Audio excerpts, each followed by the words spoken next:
March, Manila. This is a prelude to the declaration of martial law, September 1972.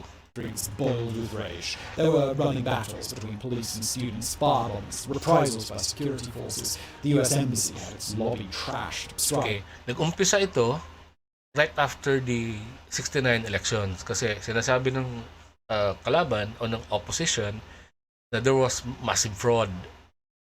Okay? Nagkaroon daw ng fraud. Some of the local or the leaders of the LP was saying na Marcos cheated, mga ganun-ganon. So, dahil din dito, sumakay din siguro yung mga CPP, NPA na mga what have yous. Okay? Sumakay din siguro sa eksena. Sumakay sila Ninoy, sumakay kung sino-sino pang sumakay. And not instigated, but they kind of started the footwork. Okay? At meron silang mga to enrage or to rage the people to kalabanin yung administration. But apparently it's on the violence or the violent side. Okay, not on the peaceful side kasi iba naman ng panahon noon no. So ganito yung nangyari noon. Mass protests paralyzed the capital. It was a howl of rage that, depending on your politics, was either a necessary release or a sign of the coming communist takeover. The storm finally ebbed after March the 17th, but it didn't die. The anger simply hid. Ito na yung sinasabi ni Enrile na in one of the videos niya, hindi daw naintindihan ng mga tao na because there was insurgency ongoing on a nationwide level. Okay, so the purpose of the martial law was to prevent that or to squash that. Kaya nagkaroon ng martial law. Kasi the gulo in Manila or in the capital regions all over the Philippines is just an indicator of what's really happening deep within, which is the insurgency. Okay, yung gulo was just a reflection of the insurgency. Parang ganoon lumalabas eh. So habang lumalaki yung gulo, unti-unting na-justify kay Ferde Sr. to call martial law. Okay? So let's watch again. Below the surface, just bubbling away. It seems Ferdinand Marcos recognized this. Not long after the storm abated, he went to the military and asked them to draw up hypothetical plans. Preparation for if the worst happened. These plans were to implement martial law across the Philippines. Within no time at all, they were going to move from the realm of hypotheticals to that of terrifying reality. Now, for a lot of people, there was no more terrifying reality. Okay, let's forward kasi commercial na to nila. Ito na gusto ko dito kasi may commercial eh. Alam mong they are not biased or anything. But let's move that forward a little bit, until we reach Search policygenius.com to sign up. You'll be glad you did. And let's get back to today's video. Manila on fire. Reading about events leading up to martial law today is like reading some awful novel where the protagonists are pulled inexorably towards disaster. Each chapter brings some new radical setpiece, some new tragedy. The most tragic of which may be the chapter titled Plaza Miranda. In August 1971, as the Liberal Party gathered there to unveil its newest candidates, someone threw 2 grenades onto the stage. The blasts ripped apart 9 people, including a young... Okay, Plaza Miranda is parang may hindi convention but all the oppositions are there. This is near Quiapo. The oppositions are all there except for one, I think. Yeah. Guess sino ang wala dun? Jovi Salonga was there, the Pimentel was there, and all the other opposition at that time was there. But there's one guy who is not there. Guess. Well, it's Ninoy Aquino who was not there. According to the story, Ninoy, siya yung nag-set fire dun sa mga insurgents. So he was working with Joma. Okay, at that time, the CPP, NPA had already started, and Ninoy was talking to them, to start some form of a revolution, some form of a violent transformation against the government or the regime, not the regime yet, but the government of Ferdinand Marcos, because they wanted to topple him. Okay? So, maybe pa nga ginawa nila yun because to, they wanted, maybe this is just, hypothetical lang ito na they wanted to make this so that Marcos would eventually declare martial law, and then he would commit the mistakes and open the eyes of the people. And to trigger all of that, there has to be a sacrifice of which Ninoy knew what's gonna happen, and yet he still took the plane, he still went to Manila, knowing that marami nang maalingaw ngayon that he would be assassinated. Still, he did it. He sacrificed his life. Okay? So, for me, Ninoy was a revolutionary. Just that, wala siya masyadong depensa kay Makoy kasi both of them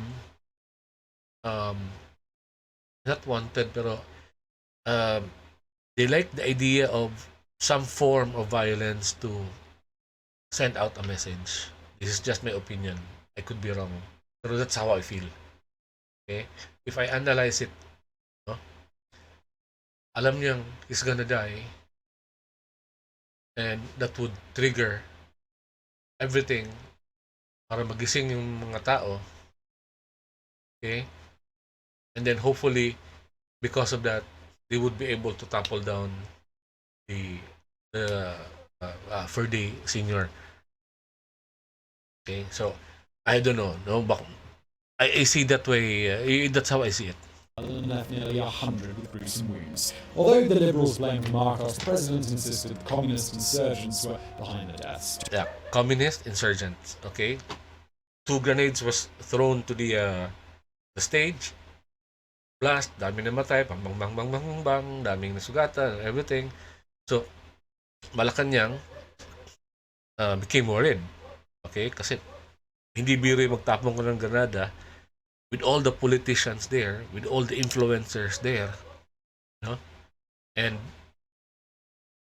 the repercussions hindi mo lang iisipin, no? So, I can call martial law now, but I will not yet call martial law. There has to be an overwhelming evidence or justification for me to call martial law.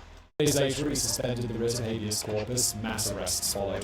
But the chaos was only just the beginning. On March 13, 1972, an incendiary device exploded in Manila. Rather than a one-off, it was the start of a bombing spree across the capital's metro area. Over the next 6 months, 20 blasts killed 1 person and injured 4. Okay. Listen, Okay, gawin natin a little bit. Okay. Tignan niyo yung time frame, The most tragic of which may be the chapter titled Plaza Miranda. In August 1971, as the Liberal Party gathered there to This is August 1971. Someone threw 2 grenades onto the stage. The blasts ripped apart 9 people, including a young girl, and left nearly 100 with gruesome wounds. Although the Liberals blamed Marcos, the president insisted communist insurgents were behind the deaths. 2 days later, he suspended the writ of habeas corpus, mass arrests followed. But the chaos was only just the beginning. On March 13, 1972, an incendiary device exploded in Manila. Rather than a one-off, it was the March 1972. Okay. September 72 is the declaration of the martial law. So March, April, May, June, July, August, September. Okay. 6 months. Pakinggan yung word na 6 months. Start of a bombing spree across the capital's metro area. Over the next 6 months, 20 Over the next 6 months. blasts killed 1 person and injured 40. As designed. Okay. Over the next 6 months now. Habeas corpus, mass arrests followed. But the chaos was only just the beginning. On March 13, 1972, an incendiary device exploded in Manila. Rather than a one-off, it was the start of a bombing spree across the capital's metro area. Over the next 6 months, 20 blasts killed 1 person and injured 40. Over the next 6 months, okay, from March to September, there have been 20 blasts. okay, o 20 instances of ang tawag ito, gulo or blastings, no? Okay, and in those 20, one died and about 40 was injured daw. Okay? One death, 40 injured. Over 6 months, according to this video. Okay? Okay, so ako mapanghinala talaga ako. Okay, so what is the purpose? 20 blast, one death, 40 injured.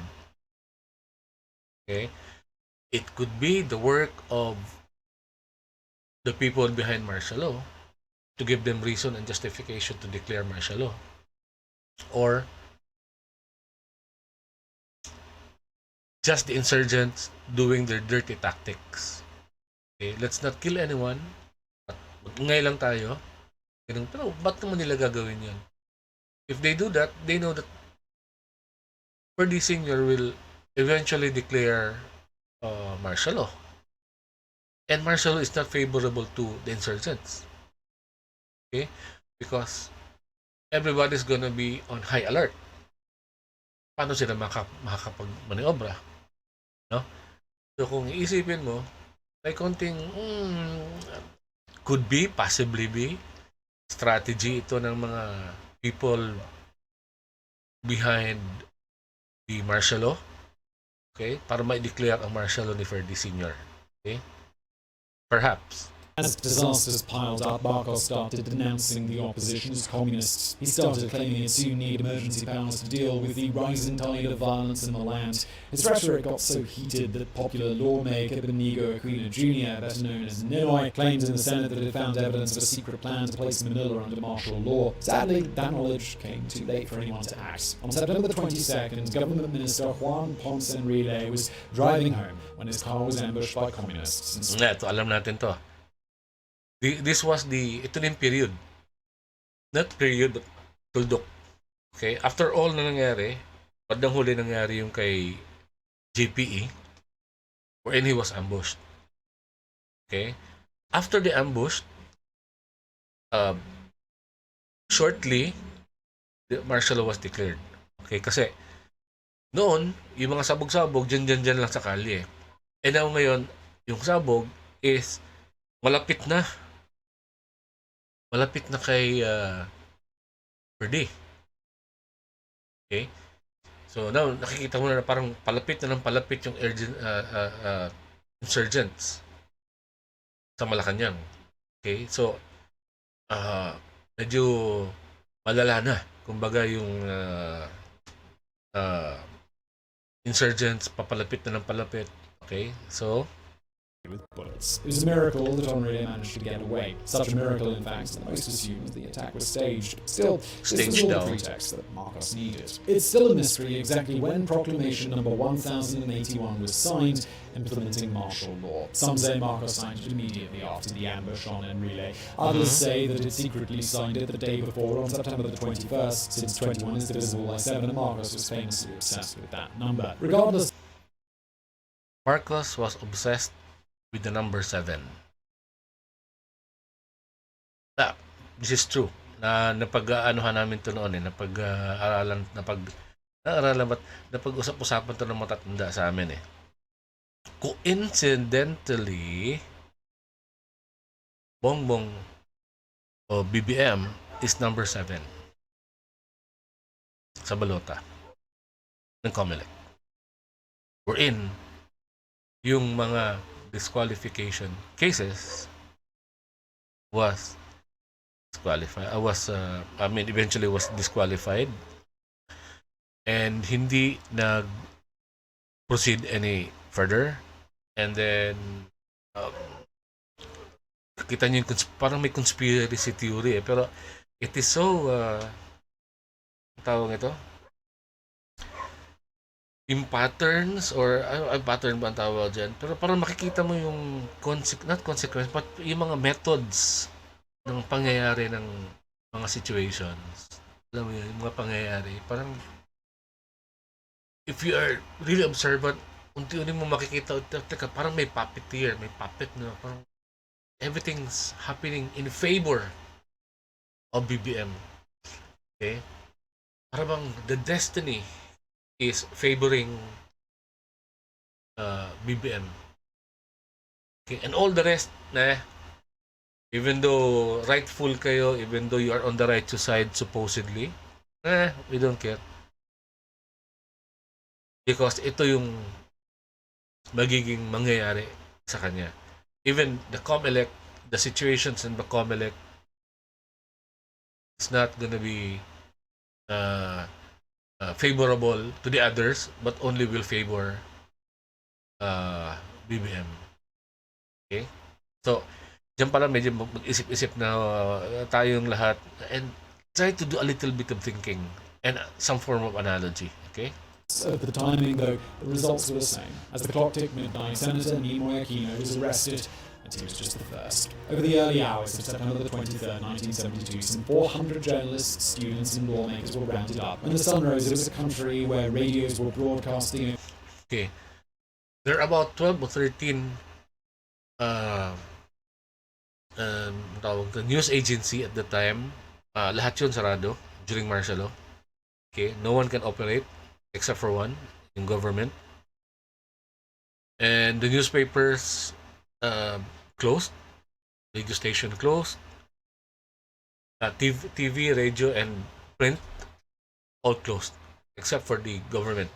So, any news na marinig mo is only via the government side. And all the rest, murmurs na lang around the city. Okay, this happened here, this happened there. And then this murmurs, nakarating sa airpot ko. And then, while he and his group of friends, tatambay sila sa bike kasi meron kaming garahe. They would drink, and talk. And I was there listening. So, this was the current scenario during the time of martial law. Okay, especially on the first how many months when it was declared. Static, TVs were blank, all airline traffic had been suspended, and it was impossible to place an international. Airline traffic was suspended. The foreign correspondence was sent home. So totally news blackout. The silence continued until 3 p.m., fueling wild rumors. Finally, it was broken by a terse announcement that the president would make a speech at 7 p.m. That evening, families gathered around their TV sets. All day long, foreigners had been arrested and local intellectuals disappeared.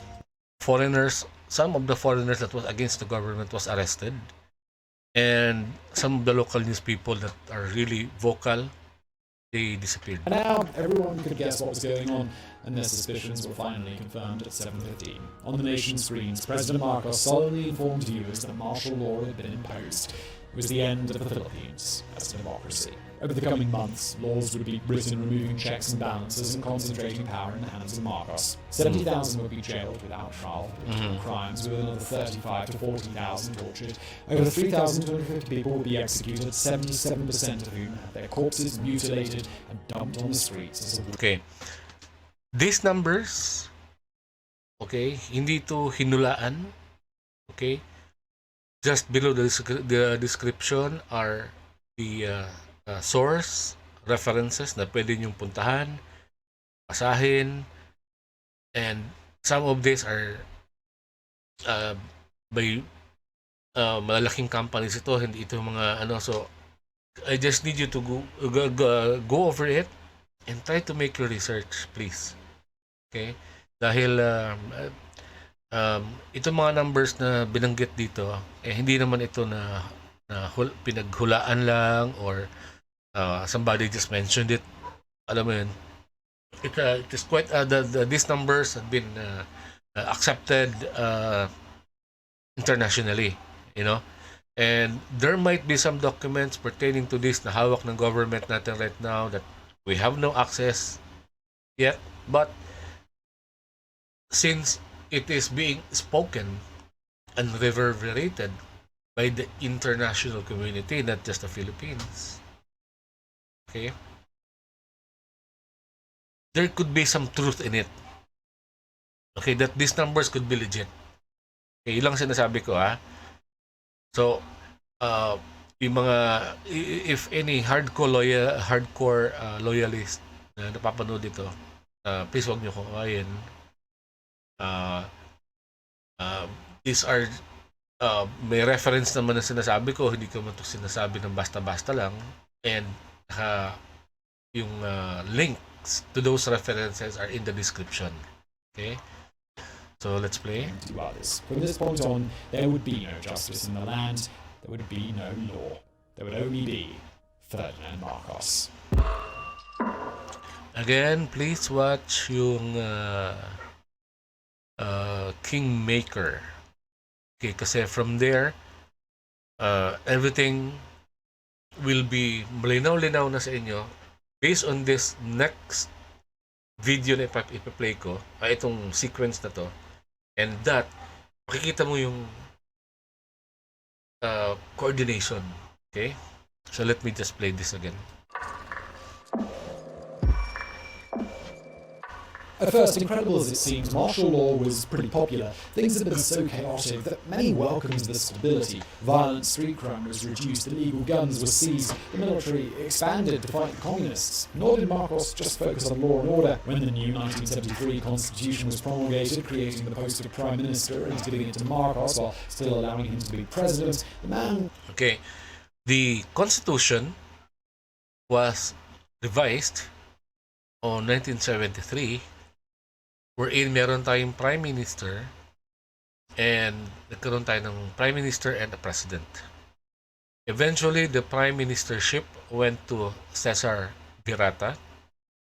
The presidency went to Ferdy Sr., obviously. And the vice president was Arturo Tolentino. Virata and Tolentino are really intelligent people, intellectuals, and they are respected in the community. For some reason, I don't know why, but things are, the political climate at the time was different. So I think we had a prime minister, we have a president, and we have the vice president. Okay. Who'd just killed democracy, gave a speech rallying against poverty in his nation. But while the new society's stated aim was to help the poor, in reality Marcos mainly just helped himself. Successful companies were snatched from their owners, turned over to Imelda's family members to use as their private piggy banks. Known as crony capitalism, this handing of assets over to friends would cause a gigantic economic problem down the road. But not before the first family made themselves filthy rich. Over the years of martial law, the Marcoses are estimated to have stolen $5 billion from the public purse. 50 private villas were built for the couple, ranging in... Okay. Again, watch the Kingmaker. Doon makikita nyo how lavish the lifestyle they have. They bought 5 buildings in New York. Some houses sa Beverly Hills. Some houses in the Philippines as well. Under different names, of course. Wala sa pangalan nila. And jewelries, trips, and so many other things. Panoorin nyo yun. Then, these are just all precursors or the conditions wherein the daughters and the son of the late Ferdinand Sr. was being molded into. Ito yung surroundings nila. Okay? That's why siguro na nabanggit ni Pidots na itong si BBM is really a spoiled brat kasi anything that he could have wanted in a snap of a finger, he could have. So with the other 3 kids. Okay? Hindi natin sinasabing masama yun. Dahil hindi lang naman sila ang rich people. There are other also rich people in the nation na medyo spoil din ng konti. Okay, na medyo may konting graft and corruption din silang ginagawa nila kasi, well, it is what it is. No? But, keep it there, locally. Kung asa mo yung community ninyo, stay there. But, if we are going to choose a president, okay, that will lead the entire Philippine nation, medyo magdalawa-dalawang isip kayo. Yung masama ako, hindi siya masama. You just think about it. Okay? Kasi may ibang option naman eh. Hindi naman talaga we don't need to take 3 steps backward Alam niyo yun? Okay? Isinuka nyo, okay? So, isinuka natin noong 86. Tapos ngayon, dinaan kayo sa social media, nagpa-cute for the last 3-4 years. Makay kayo, front seat, and now, for you guys, to him, even without proof or evidence of accomplishments, ultimo kapitbahay niya, si Chavit Singson, nung tinanong ano mga achievement ni Marcos Jr.? Siya mismo natulala, wala siyang masabi. Ang sinabi lang niya, kasi nag-aaral yan he's well educated. We need you, or we need some form of results. Kasi at the end of the day, hindi naman kami boboto based on just words o just promises. Noon, panahon, okay, lahat yun, natigil lahat yun Pagdating ni Pidots had accomplishments. And based that on accomplishments, okay, and his rhetoric, and his message to the international community na huwag nyo kaming pakialaman because we can handle it, we can stand on our own. We are very resilient as Filipinos. Based on this, we voted for him. No? Kaya kung dami nga nagsasabi, ito sa tawag ito, a rebellion vote. Okay?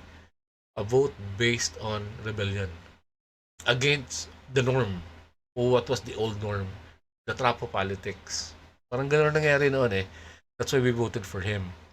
Okay, moving forward. From extravagance would make the Sultan of Brunei blush. Up in Ilocos Norte, a palace was built designed to rival the president's official Malaccan residence. In Imelda's home of Leys, the couple commissioned a 13-bedroom villa, each room decorated with grand frescoes depicting scenes from Imelda's life in tacky detail.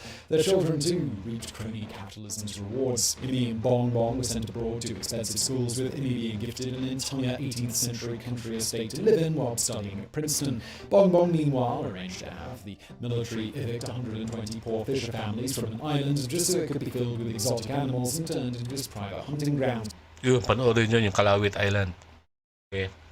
Namili sila ng animals in Tanzania, I think. And dinala nila doon sa Kalawit Island. Inalis nila yung mga tao ron. Okay.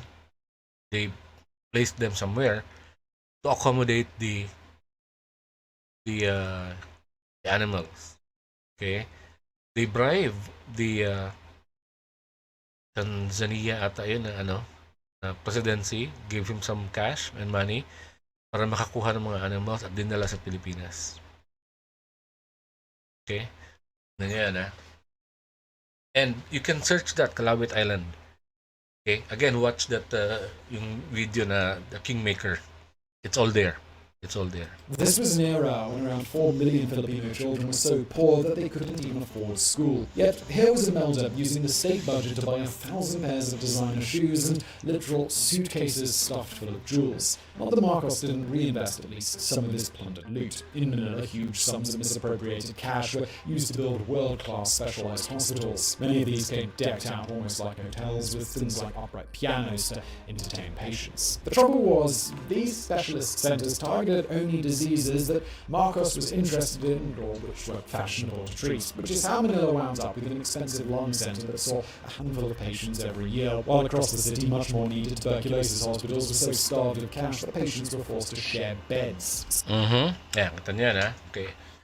Sabi nyo, or maybe ng karamihan dyan, okay, tinayo ang cultural center, tinayo ang art center, lung center, children's something. Okay. The lung center, at that time, hindi ito yung prominent na disease in the Philippines at that time. Now it's like hypertension and diabetes. But at the time, it's not that. Okay? So nung ginawa yon, that was not really to accommodate the masa. Okay? That was the first in Asia. So our Asian neighbors, the rich, they go there para magpagamot and they go back. The rich in the Philippines, they go there para magpagamot because they can afford it. But that was not really meant for the masa. Okay? That was the objective. Or that was the goal ni Imelda at the time.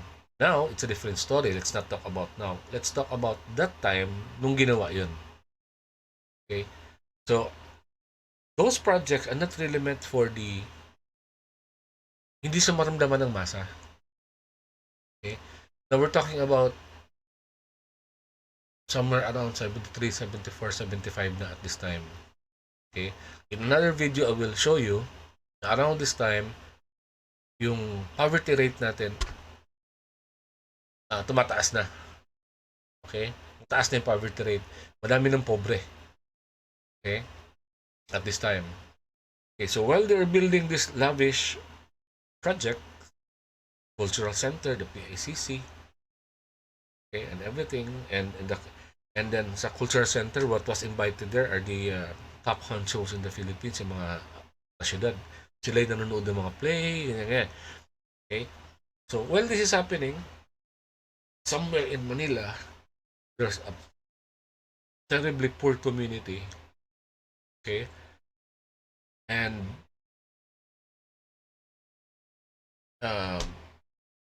anyway, dami naghihirap dun sa side na yun.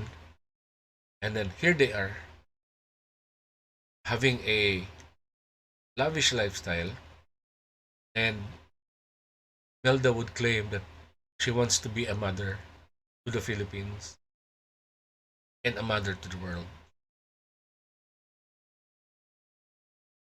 I don't know anong description ng motherhood. Okay. And just below her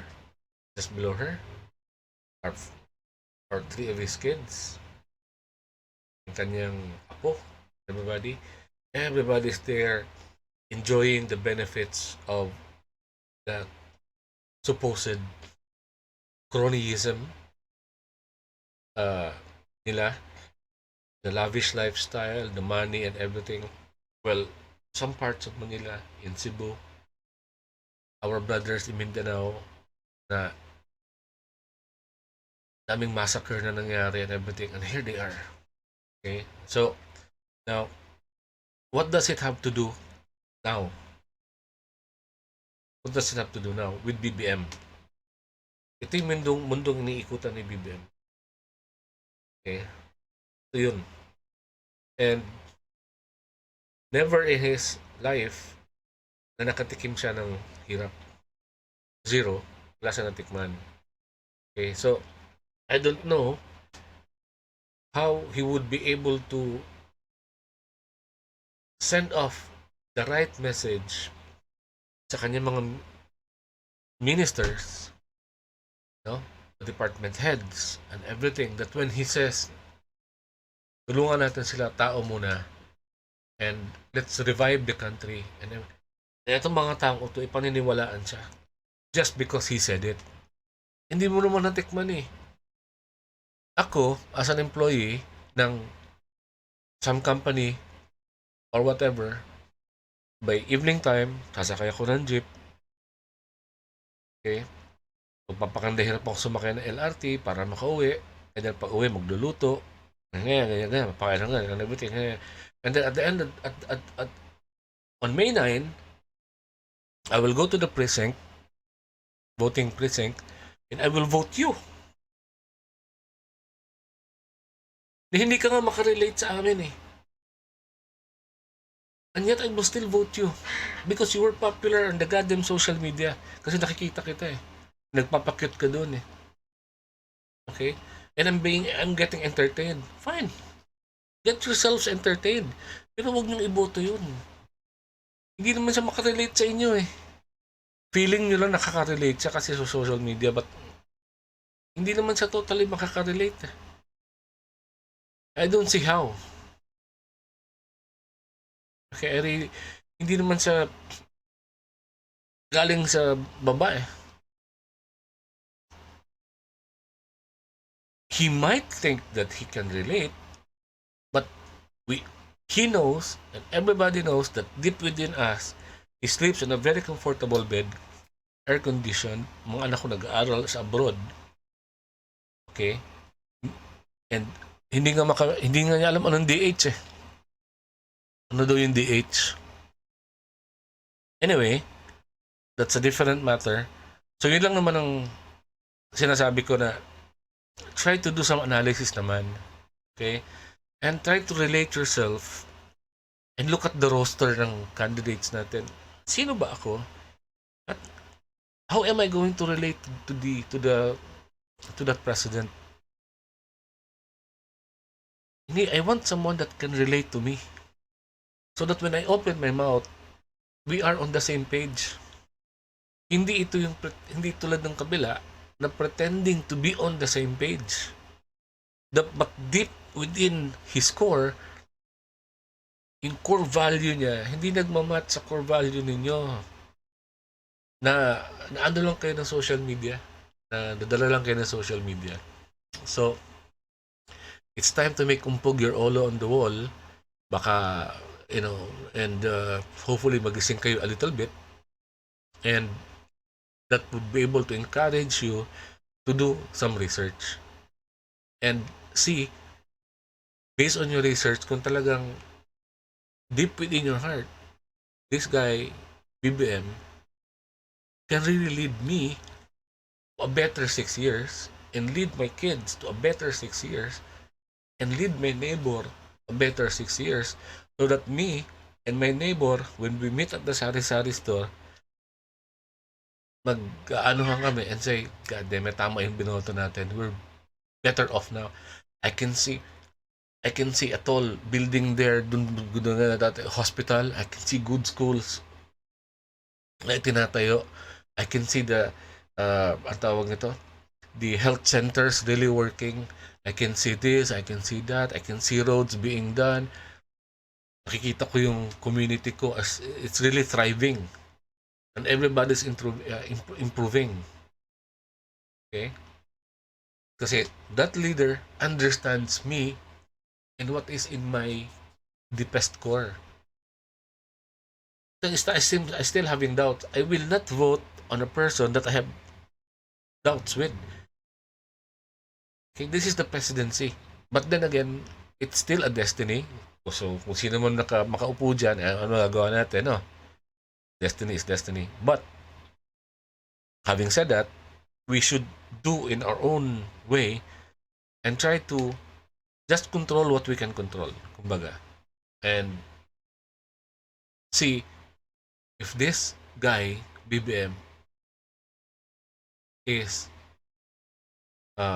can really relate sa akin while I eat in dinner time with my rice and some galunggong, but deep behind me, I know that this guy has never eaten galunggong in his entire life, and yet yung boto ko, kasi binigyan ako ng t-shirt and binigyan ako ng some money, and then nagpa-cute sa social media, tapos kumabit kay Sara Duterte, and out of respect to the Duterte, iboboto ko na lang ito.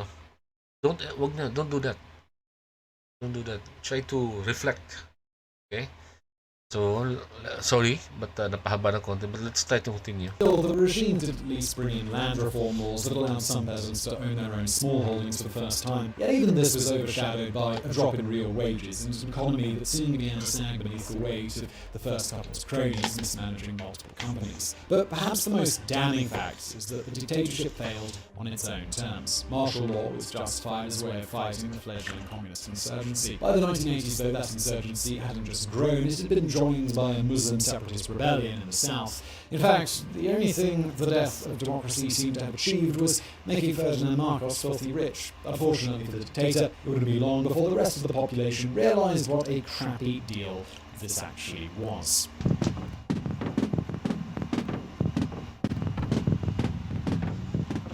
On August the 21st, 1983, Ninoy Aquino stepped down off the plane at Manila Airport, certain that his time had come. It was now a decade since it had been arrested by Marcos's goons, a decade in which it endured imprisonment, a suspended death sentence, and eventual exile. Now with the economy in shambles and rumours swirling about the dictator's health, the former senator had returned to the Philippines to fight for democracy on his own turf. Sadly, he'd never get the chance. As Benigno Aquino stepped off the plane, a gunshot rang out. The senator's head jerked back, blood splattered. It was the last assassination of the Marcos era, another in a long line of bodies. But this time, murder would have consequences. By the time of Ninoy's death, Marcos's grip on power was loosening. After an intense campaign by Catholic leaders, martial law had been lifted in 1981 ahead of a visit by the Pope. But Marcos had refused to step down, sure that his international backers would continue to support him as they always had. Sometime 81-82, cannot remember, the Pope was scheduled to come to the Philippines. And Marcos now is being pressured by the church community to lift the martial law kasi hindi na required. The Philippines will not look good. Okay? Or maybe he was pressured and maybe he was told by the Vatican that we will not go there. If you have martial law, we will not visit you. We will not go there. So knowing the prestige na mawawala sa Philippines, Ferdinand and Imelda might have decided, okay, mas importante sa atin ang prestige. Okay, and I don't want to be stressed by the church. So let's lift martial law. Not because they wanted to lift martial law because it was already peaceful, or kasi the moment tinanggal mo yung martial law, lahat magbabalikan eh. Babalikin news, babalikin ganito, babalikin ganyan. So hindi siya favorable. Okay? Pag nagpunta si Pope in the Philippines and it's martial law, no one will cover him. The news. So, because of the failing health ni Ferdinand and his losing grip of the nation, they decided, okay, let's lift martial law and maybe we can give a positive signal to the international community that good na tayo. We are already fine. Na-squash na namin yung mga insurgents and everything. And because the Pope is visiting us, so we are now good with the international community. With the assassination of Ninoy, though, things were about to change. Now, so far in this video, Uncle Sam has been kind of hovering in the background, like a star-spangled ghost. Ever since the days of Lyndon B. Johnson, Washington had poured money into keeping the Marcos regime afloat, certain he was a bulwark against communism. But with Aquino dead and millions protesting, Uncle Sam suddenly began to wonder why he was wasting his time on this tin-pot tyrant. When one of this got back to Marcos, he decided to act, to show his foreign benefactor that his people still loved him. In 1985, the dictator called an early election, fully intended to take the results and rub them in Ronald Reagan's face. The snap election was a decision, actually, by the US government. Okay, they actually interfered.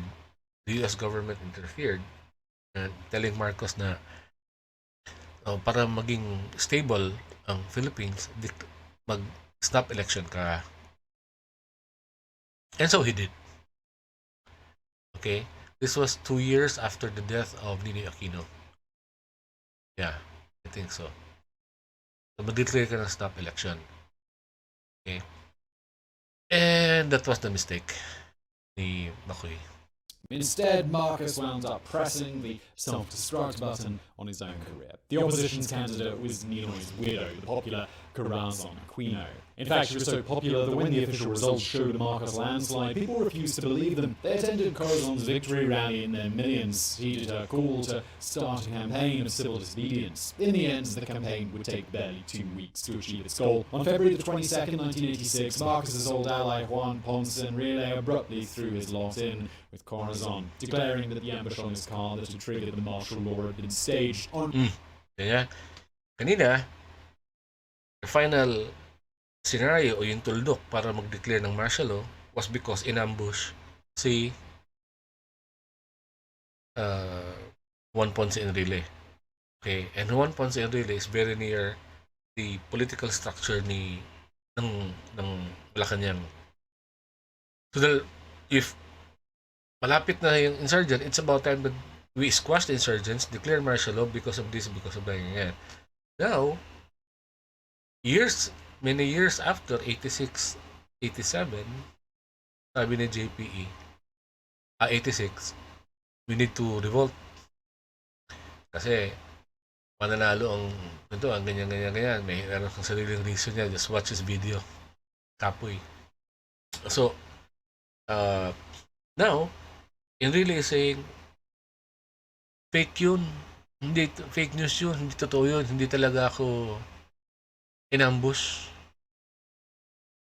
It was fake. In-stage lang namin yun para matuldukan na yung martial law at matawag na yung martial law. Hindi yun totoo yun. This is according to Enrile. Based on this video. Enrile joined the Army Deputy Chief of Staff in calling for a coup before barricading himself in a military base. When the army was sent to retake it, Filipinos poured into the streets, forming a vast human shield, unable to crush the traitor without killing thousands.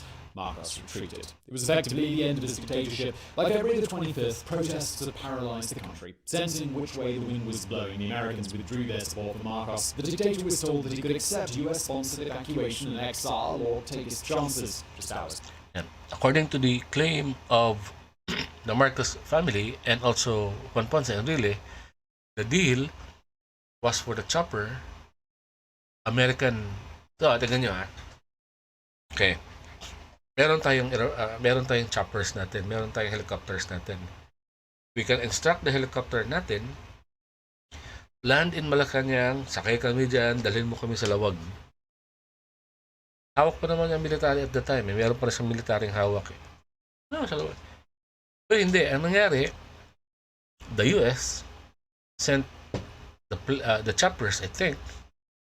Okay? And then based on that, ni-claim ni Juan Ponce at saka ng Marcoses na ang understanding nila sa lawag sila dadalhin. Anyat hindi sila sa lawag dinala. Dinala sila sa Hawaii. Okay? And gano'n ang nangyari. Pero why a US plane? May choppers naman tayo at that time. No, Commander-in-Chief siya, buhay naman siya. May pilots pa na loyal sa kanya. I don't know. Just saying. So mag-isip-isip na kayo dyan. Marcos had delivered a speech vowing to remain in power for another 6 years. Now he was forced to swallow his pride and accept the offer. That same night, the now ex-presidents, Imelda and their kids, were airlifted out of Manila. They took with them millions of dollars in looted goods, a final screw you to their countrymen. But it would be the last wound Marcos would ever inflict on the Philippines. Ferdinand Marcos died 3 years later in exile in Hawaii on September the 28th, 1989. At the moment of his death, he was facing federal charges of racketeering. Back home, his name was mud tarnished not just by the assassination revolution, but by revelations of all the money that he and Imelda had pilfered. It was a deserved fall, one which doubtless left the former dictator feeling extremely embittered. Yes, it wasn't... Okay, there was a big case New York, okay, wherein Imelda was acquitted. Okay, some group of people there, they filed charges in the US kay Imelda for graft, for racketeering, okay, and some other things. Then it was all over the news, okay, and na-acquit si Imelda nun. Nanalo si Imelda, okay, kasi ang sabi ng judge, Imelda was spending the money, okay, na hindi niya pera. Hindi niya alam na pera niya yun. Parang ganun. And it was the money of Ferdinand. It was the money of some other people. Okay? Na yung mga properties nakapangalan sa iba, hindi naman sa kanya nakarekta. So, since there was no direct link sa kanya, the court, the US decided na since they could not find a direct link to her, she cannot be found guilty. And then she was acquitted. Ganun nangyari doon. Okay, but there were a lot of evidence that was presented. It was all over the news. Okay, and it is best also to research this. Okay. Quite at the end. Today, some 30 years after his death, Ferdinand Marcos is having an unlikely rehabilitation. Current Philippine President Rodrigo Duterte has openly embraced the strongman's memory. In 2016, even allowed Marcos to be buried in a cemetery of heroes, the Philippines equivalent of Arlington. Imelda is still alive and still adored by millions. He was a senator, while in 2016, Bong Bong came within a hair's breadth of winning the vice presidency. Meanwhile, the new generation born after the return of democracy are beginning to express nostalgia for martial law, for a time when, so many believe, the streets were safe and order reigned. It's a remarkable posthumous comeback for a dictator deposed in a revolution, especially one so flagrantly corrupt. But then, that's just Ferdinand Marcos all over. Throughout his life, this was a man blessed with the devil's luck, someone who managed to literally get away with murder, with war profiteering, with crushing dissent for 2 decades. Wherever he is. Okay, so basically, ang message ko lang is, let's all move forward, let's learn from the past, and let's choose a candidate that we think will resonate. Okay? And let's check from our core and let's see sino ba talagang candidate doon na that can really speak in my behalf. Because ang voice ko is so little. And when this guy or lady, when they speak, it will resonate. It will be my voice. Alam mo yun? It will be my voice.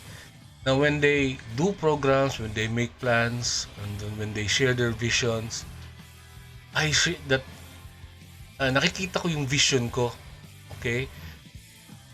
Tandaan ninyo na nandyan yan sila to speak in our behalf. The laws are there to protect the minority, the people that are not able to speak for themselves. Like tayo. We cannot be in Congress, we cannot be in the Senate, we cannot be in here. So we will be represented by these people. And tulad ni Pidot, tulad ni Presidente, he was able to, he became our voice. Okay, so hindi na hahanapin natin ngayon. Okay, and yun nga, let's learn from the past. Let's look at the background ng ating mga presidentiables. Alam nyo, kung mag-a-apply kayo ng work, tinitignan ng employer ninyo, ano ba yung ginawa mo during your, in the past that made you what you are now, and how you can, and how you would be able to ano yung maiko-contribute mo naman sa amin, kasi ito yung gusto namin. So now, based on that, okay, let's look for an applicant. Kasi at the end of the day, tayo yung we are the employers, no? So tignan natin sino dito sa mga applicant na ito. Is we think na makapagbibigay sa atin ng pride, ng respect. When the other nations, when they look at us, they will say na iba talaga itong mga Pilipino talaga. Matindi. You know? I remember sinabi ni Lee Kuan Yew na the Filipinos are so soft, no? Pagkatapos yung tanggalin na ibabalik ninyo. Hindi naman natin tinanggal the Marcoses ng basta-basta. It was through a peaceful revolution, no? Most of the population was really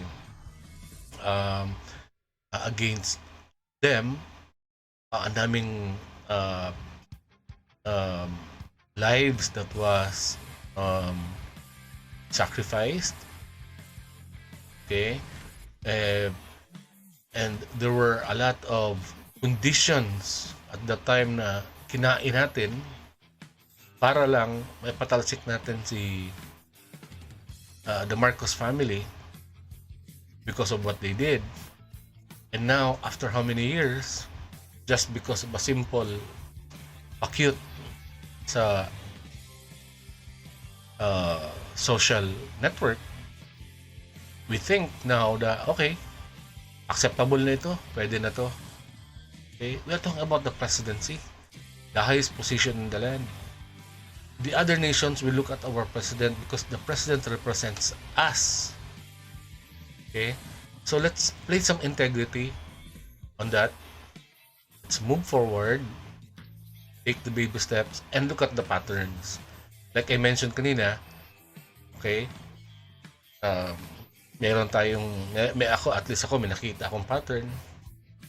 Okay, yung mga hakot-hakot na yan, mga giving away of money na naman. Okay, diyan na naman yung mga artista na naman. Okay, pero when you take a look at the quality of the speeches, okay, hindi ma-reinforce. It should be reinforced by something that's really solid. You know, may sinabi ka, okay, sinabi ko to kasi meron kang ma-reinforce. Just like sa interview, tinatanong ka, di ba?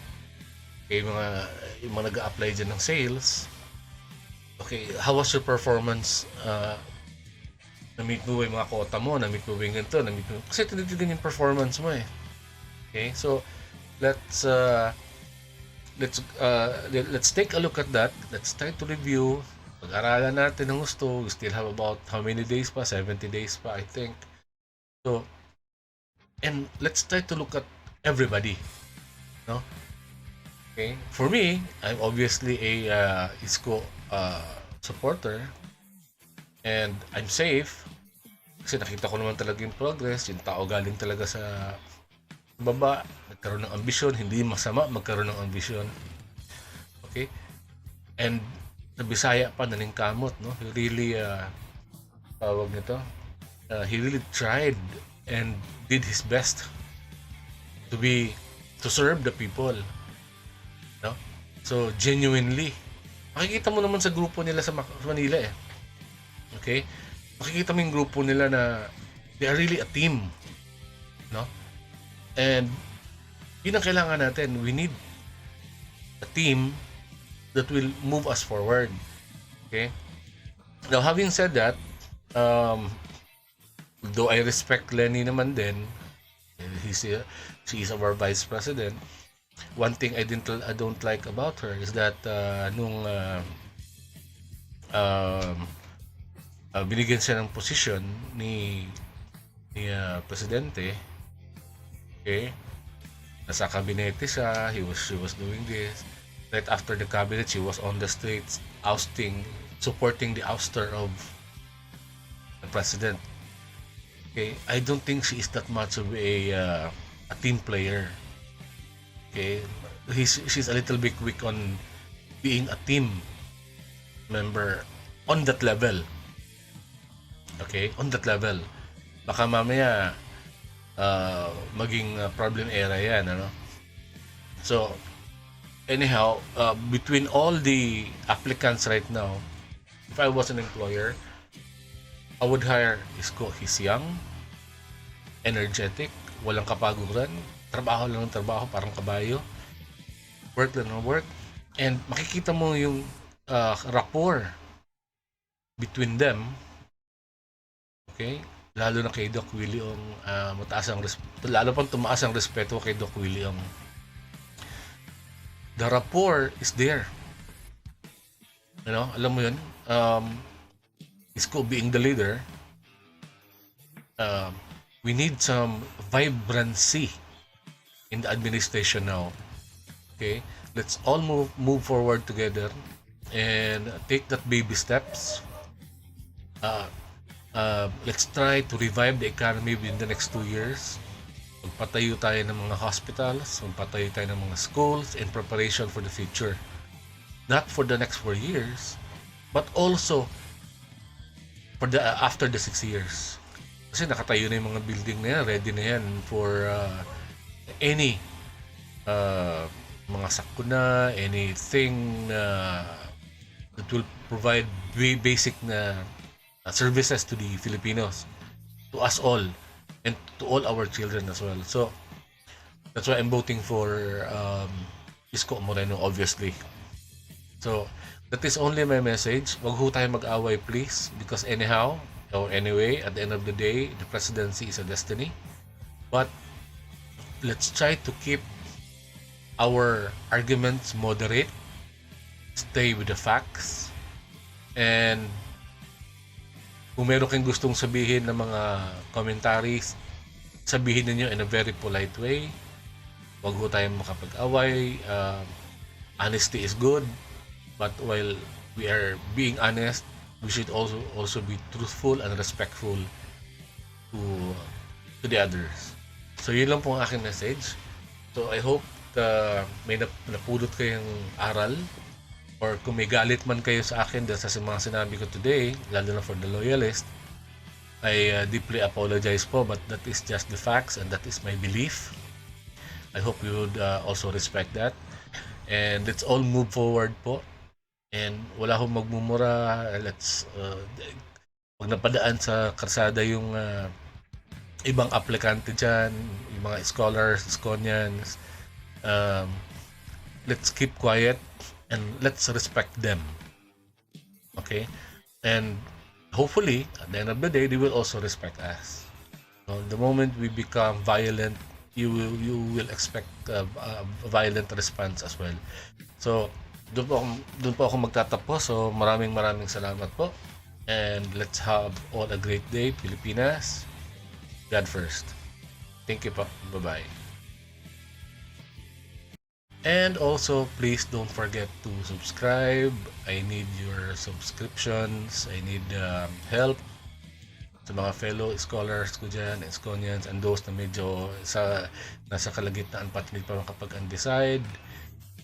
Malaking tulong po yung pag-subscribe sa akin, and this will encourage me or motivate me more to make videos to help you guys make a decision. And hopefully ma-convince kayo to take a look at the accomplishments of Isko Moreno and try to check if those accomplishments can be or are doable on a nationwide scale. Okay? So, malaking tulong po. So, please subscribe, hit the notification bell, and like and share. Maraming salamat po, and thank you very much.